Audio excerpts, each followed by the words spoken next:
Sabrina 2000s comic issue 55. Sabrina's happy that, go figure, she aced her charms exam. Well, Shinji didn't. It's boring to see her in school. I'm missing the 70s comic. I thought, oh no, when I saw that I had to make more reviews of this. For some reason, he decides not to go out with her for pizza just because she got a great grade in something he didn't. That's bad social skills. Sabrina tells Professor the Cat what happened, and she says after too many boring panels that she could help tutor Shinji. I don't care! Why should I care whether or not this new boring character gets good at magic? I don't like him. The teacher says that they should keep this conversation to themselves because some young witches are quite proud and she wouldn't want him feeling like it wasn't his idea. Why can't I see what color eyes Sabrina has? I know they're blue now. I should not know that. Why are we seeing a pink and purple planet? If it looks like that, there's no way it'd be inhabitable to regular humans unless it only looked that way because of magic. Sabrina plans on heading over to Shinji's now, but Harvey calls her just fine and wants to hang out and play video games. She tells him that she promised she'd tutor Shinji, and he's quiet out of jealousy. And apparently she introduced him to him as the guy from her prep course when I thought she introduced him to him as the guy from her summer school. He's jealous and shows no communication skills by not explaining what his problem is and hanging up. So Sabrina says that was weird because she's an idiot who doesn't immediately figure out the obvious. What's the point of having a love triangle? It's blindingly predictable that Harvey is going to be considered the official love interest because he's been around for longer. No one would expect her to choose Shinji because that would be really weird because it wouldn't appeal to the fans. So this just feels like a waste of my time. It's not like Harvey is a guy who just got introduced. He's been there since the 70s. Sabrina asks Shinji for a favor. It's really distracting that he has a name like that for no reason. She says she's gonna try out as a teacher's aide at magic school but is nervous about it. So she asks to practice her lesson plans with him. She decides to start after magic school tomorrow, as opposed to now. She gets called by Harvey at school later, and a girl wonders who Harvey is. She assumes he's a wizard and hopes that he'll keep her busy and away from Shinji. She's only drawn Smirky in a cheap, easy, lazy shortcut to make us hate her immediately when she hasn't actually done anything wrong yet. She wastes time flirting with Shinji with dialogue too boring to bother with, and he says an excuse for why he won't go out with her. So she plans on trying to take Harvey away from Sabrina. She'd have to use a magic spell to find out where he lives. Even then, she should know that a witch could effortlessly deal with any opponent. She just casts a spell to change her mind about dating Harvey, or make her look ugly to him. How stupid is she? What a waste of my time. What a mundane idea for a story. Sabrina gets called a great teacher and gets given a kiss on the cheek. She says he got the wrong idea. She says she has a boyfriend, so he doesn't look very sympathetic then. Lilith pulls off having blue hair a lot better than he does. But even then, I'm just resentful of her for looking so great when she's an awful person. She eventually sees Harvey, and he shows he has no loyalty to Sabrina, saying that a beautiful girl like her shouldn't be left standing because his date is late again. To be fair, he does think Sabrina's cheating on him right now. This still comes out of nowhere for him. So 90s comic Harvey doesn't even have he's a nice guy who stays faithful.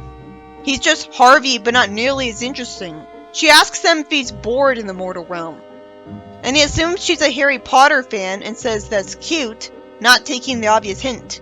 She's shocked and fascinated that he's immortal.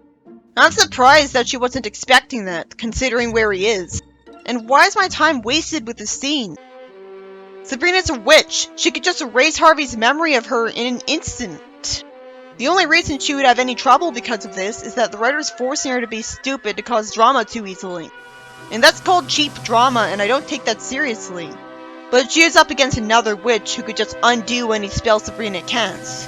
So she is a threat. But it's obvious the writers wouldn't actually be on her side, because the fans see Sabrina and Harvey as the official couple. And I'd hate to think that they wouldn't pay attention to what the fans want. You know what I come to Sabrina stories for? Magic. Where's a story where Sabrina uses a ton of magic? Because this could be in anything. Shinji fortunately apologizes to Sabrina and feels embarrassed. He at least explains to us that he assumed Sabrina wanted to date him, and then he realizes that she does care because she wanted to help him. Well, duh. Wow, he's slow. Sabrina finds out that Harvey's not there, and fortunately thinks it serves her right because she's an hour late. And she finds it weird that his phone is turned off. And the story ends with her angsting that she can't believe she let Shinji kiss her. You know what I'd like instead of this really easy to write cliche generic love triangle plot? How about a story where the witch main character uses magic a lot to help people? There's no reason for that dog to be able to talk to Salem. A lot of the Salem stories suck. And after how much the stupid Gypsy Cat story sucked, I have no faith in any of them anymore. I don't care. I'm not invested in the story at all because there's no reason this dog should be able to talk when Salem can only talk because he's a transformed witch. There's no excuse for having this dog know martial arts. Whatever. The story ends with dogs having bones after the dog hits away some animals. Who cares? Salem looks awful. In the next story, with Sabrina having a hairstyle for a little girl in a pink and purple outfit like a little girl, Harvey shows off his crappy looking car. He's excited about it because it's his first car, and it was dirt cheap. He says he's gonna spend time fixing it up, and then it'll be great. Why should I trust him to do it right? Comic Harvey is always an idiot. I'm guessing the moral of the story will be that buying cheap cars could lead you to spending so much money on fixing it up that it won't be worth it. She gets given a ride, and there's smoke from the engine. Alicia apologizes. She gets out of the car, and instead of being a witch and making there be a point to reading a story about a witch, she somehow doesn't instantly fix his problem with magic. Instead, she leaves and fantasizes about going on all kinds of romantic trips with him. I'm just reminded of the 70s continuities where Harvey always had a car and it was no big deal. The next day, he complains that it was up all night and the car is still not fixed up yet.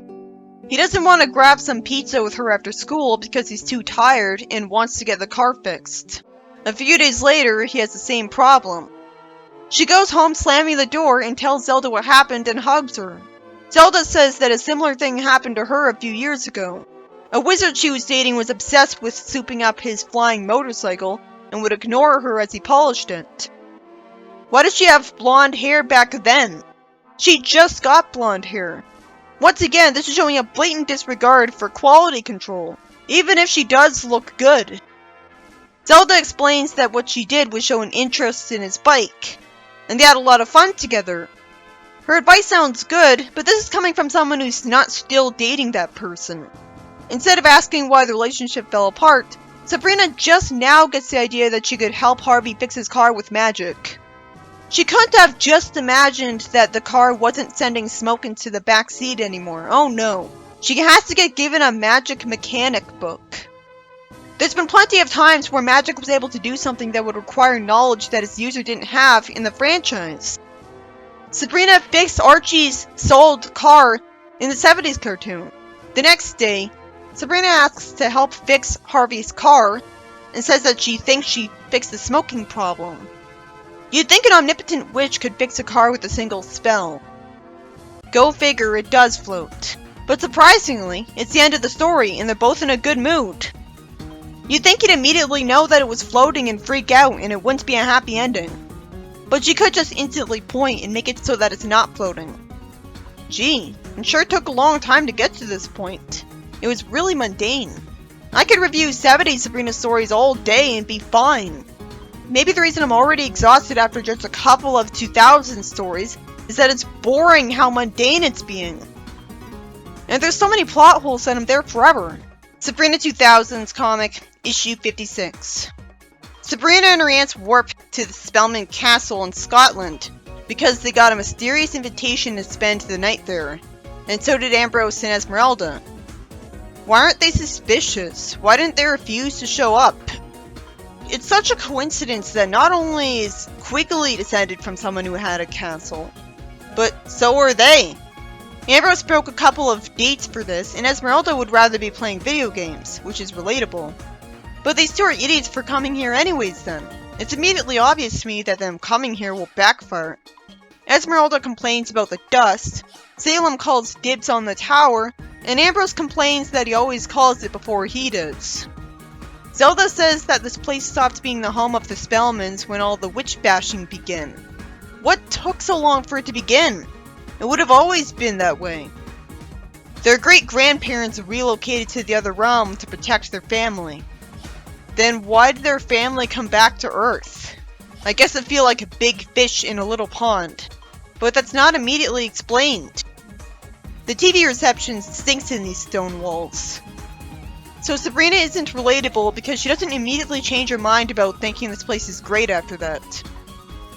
They have dinner and somehow Hilda can't hear Sabrina say something, even though they all fit in the same small panel together. She uses magic to pass the potatoes, and a screeching sound wakes them all up, and they eventually find a banshee. She starts screaming a lot, and somehow the omnipotent witches don't instantly cast a spell to make her stop. It's not creative to have a banshee. We already had a banshee in the animated series comic. Esmeralda says that banshees are a harbinger of death. The girl says she thought they'd never figured out. She would have just told them that right away. Realistically, she says she needs a drink because her throat is killing her. That makes the use of the banshee worth it. She's the one who summoned them here. If she doesn't turn out to be a villain, that'll be a subversion. She thinks that one of them is gonna die, but I doubt the comic would have the guts to do that. So there's no actual stakes here because the franchise hasn't gone completely insane with the tone. Instead, I'm guessing she saw the future and was able to change the future through her action. She breaks Zelda's glasses with her scream and apologizes and says she'll work on her pitch. It's forced that she screams too much. If being a banshee magically compels her to do that, well, that sucks. Wouldn't they have all gone extinct? Zelda assumes they'll all be fine just because she hit a high note. The next morning, I'm reminded that suddenly Ambrose is a Casanova now, and he and Esmeralda consider changing their ways. I doubt that'll stick. Ambrose's personality flaw was supposed to be that he's a slacker, so he tried to marry Enchantra so that it could take it easy for a couple hundred years. Why suddenly introduce a different main flaw? Zelda says she's never climbed Mount Everest, even in all of her time of being alive. Naturally, because there's a mortality rate for that.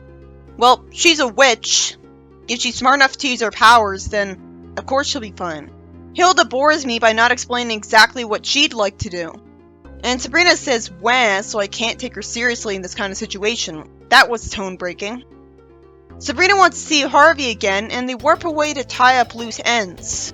Harvey says that this is the best day they've spent together while covered in kisses that disappear in the next panel, where she warps away. And he wonders where she went. She returns home and gets told that Zelda climbed Mount Everest already, but she is omnipotent. Esmeralda says she made up all the good deeds she's neglected. I wish I was shown that instead of Sabrina's scene, which was too predictable and short. Hilda says she got a makeover, but she looks the same, so the writer really got lazy on her. It reaches midnight and the Banshee returns to announce the death, but they're all still here, contradicting her records. Hilda says that at that time, she got her hair cut and was just about to dye it. The Banshee says she hates when that happens, and she read the spirits wrong. They were predicting a dying in the family. They wouldn't bother with that. That wouldn't happen. Why would they say dying in the family, instead of just saying that someone dyes their hair? They all get mad at her. Esmeralda annoys me by regretting doing good deeds, and the Banshee runs away. At least this was an unexpected plot. I thought it'd be another plot where the heroes all go to a haunted castle and almost get killed in it, like in Sonic Underground, or the story where Sabrina went to a manor in the 70s comic. In the comedy page, Esmeralda doesn't get her math homework. Since when is someone expected to do so much babysitting of their kid cousin? Sabrina magically floats a math book in front of her, and asks her a math question. Esmeralda thanks her and says she'll try that, and the story ends with a train appearing in front of her as she's reciting a stereotypical math question. In the next story, Salem thanks some transformed witches for coming over, and says he'll see them next week. The ants get thanked for leaving them alone during his weekly power game. He gets yelled at for the mess left behind, and told that he can't do the game at his place anymore. They decide to do the game at the park instead, and the squirrel gets thanked for his idea. Then a photographer walks around near the woods, talking to himself unrealistically. He says that his boss at the paper wanted him to get nature shots for tomorrow's edition. He takes a picture of Salem and his friends think they should leave or they'll get in trouble. Hilda sees the photo in the newspaper, and of course everyone assumes it was just set up by people. Amusingly, an elephant is one of the new players for the next poker game, and he drinks up some spilled soda. Realistically, he would have sprayed it in his mouth afterwards if he wanted to actually drink it. And the goat wants to eat the can. At least this is taking advantage of which animal they are. Then it turns out that Zelda and Hilda turned themselves into these animals to join in on the game and keep the house clean. That was smart of them because it keeps that kind of thing from happening again and getting people to investigate. In the comedy page, Hilda says that ice skating looks like fun, and she says she forgot how tough it was as she immediately slides. Sabrina also slides, and Zelda does a good job, but gets told that she'd be more convincing if her skates were actually touching the ice. The story ends as some mortals are shocked by this. In the next story, Sabrina is excited at getting to see a meteor shower. Salem's bored at having to wait. When the meteor heads towards the Earth, Sabrina uses magic to make it touch down safely. Won't an astronomer be observing it? Would they question this? At least they're doing that actually justifies the UFO not being destroyed and its inhabitant actually surviving the stereotypical crash into the Earth. The cover and title of the story already gave away that it'd be an alien. And I've already seen aliens in every other Sabrina comic before, so I'm not going to call it jumping the shark. No, the comic already did that when it introduced the Charm School. And the alien greets in a friendly way, with no explanation for why she speaks English. And no one questions it either. As usual, I'm forced to assume that's because of magic. Salem lampshades that her name sucks, and she agrees to be called by a shorter nickname. She says she's come to her planet to study her teenage culture in particular. She wants to trade places with an Earth girl as a part of her world's intergalactic student exchange program. She knows she was supposed to land elsewhere though, and Sabrina's too scared to tell her she's a witch. Sabrina has to tell her that all she could show her would be the back of people's heads as they run away from her. She must come from a planet where people are already used to other alien species. Sabrina isn't considering the idea that everyone would assume she was just in a costume, until she talked. She was clever enough to bring a holographic camouflage device. I understand why Sabrina doesn't want to freak out the alien with showing her witchcraft. But it was entertaining and fun to see aliens get freaked out by magic in the 70s comic. At least now it's doing something different. The alien assumes that a guy kissing a girl is gonna bite her and throws him with telekinesis. So Sabrina has to use magic to create water to cushion his landing, and the girl asks where the wind came from. He asks where the pool came from, and somehow the alien doesn't react to what they're saying and just agrees to keep moving. Sabrina somehow waited until the page after that guy tried to kiss his girlfriend before she told Andy what he was trying to do. Very predictably, Andy likes Harvey and wants to kiss him. Sabrina is impressively not stupid by warping her way to prevent her from doing that. And by not abusing her magic on her in a way that would really upset her, so she's less jealous than the 70s Sabrina. She assumes they stepped through a space warp without realizing it. Sabrina warns her that she should read up on teen practices before trying to experience them. She is given some magazines, is thanked twice, and decides to tell all of her friends about Earth. The story ends with her friends showing up there, but sadly, that's it. I wish the story continued after that. Oh well, I'd rather see a story with aliens than Sabrina wasting her time in a magic school she very blatantly doesn't need. The first story is Sabrina talk with her teacher and try to think of a way to trick Shinji into letting her tutor him in magic. It ends with him kissing her cheek because he assumes that she wanted that. He apologizes, so that's a typical non-magical plot. Anyways, there's also a typical mundane story where Harvey cheats on her with Lilith because she's trying to steal him from her. Never saw that before. So why did this have to have witches in it? And then there's a bad Salem story where for some reason the normal animals can talk like people with human intelligence. Why is the dog able to do martial arts? That story sucked. The third story somehow manages to take forever for Sabrina to get the idea, maybe I should fix Harvey's car. Because she doesn't get that idea immediately, like the 70s Sabrina would, we get a whole plot where he ignores her in favor of trying to fix up his car. And we've seen witches in this very comic use magic for things that they won't have the knowledge of. So why would she need a magic mechanic book? She's still able to zap up stuff like living things when she doesn't know how they work. The first story was about Sabrina's family going to a castle because a banshee summoned them there because she thinks one of them's gonna die. But after they do stuff that they always wanted to do, it turns out that it was about a dying in the family, as in with hair dyeing. And she misread the spirits. Why would the spirits phrase it like that so that she'd be wrong? At least it made proper use of the fact that it was a banshee because the banshees warn people about death, and her throat is sore from all the screaming. But the screaming wasted her time. Then there's a story where Salem plays poker with some transformed witches in the mortal realm of all places. So they get spotted playing poker in the woods by some mortals. And because it's put on the newspaper, her aunts come up with a pretty reasonable idea. They decide to join in on the poker game by transforming themselves into a goat and elephant. And I like that it takes advantage of what species they turn themselves into. And then there's a story where an alien goes to Earth again. And this time, it wants to study teenage culture, and Sabrina helps her out. I like that she was smart enough to disguise herself as a human teenager. And it was surprising that she ended up doing stuff she didn't want her to do because of her ignorance. It was new that Sabrina didn't reveal she was a witch,